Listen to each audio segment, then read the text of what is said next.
എന്റെ ഇപ്പോ 2000 രൂപ എടുക്കാനില്ല. പിന്നെ എന്താ ഉണ്ട്?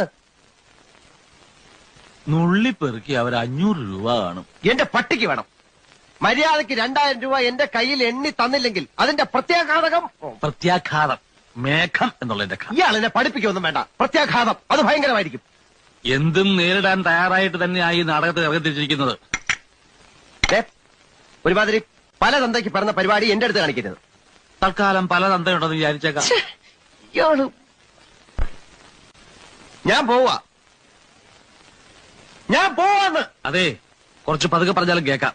പിന്നെന്താ ഞെട്ടാത്തത്? സാധാരണ ഇത്ര നിസ്സാര കാര്യങ്ങൾക്ക് ഞാൻ ഞെട്ടാറില്ല. ഓഹോ. പിന്നെ ഞാനങ്ങനെ വെറുതെ പോകുന്നൊന്നും വിചാരിക്കണ്ട. ഈ വിവരം മുഴുവൻ ആ മൂപ്പിലാനെ കണ്ട് ധരിപ്പിച്ചിട്ടാ ഞാൻ പോവും. ഒരു ചാൻസ് കൂടെ തരാം. 250 250 ഉറപ്പിക്കുന്നോ? 2 പേരോടും കൂടെ ചോദിക്കുന്നത്.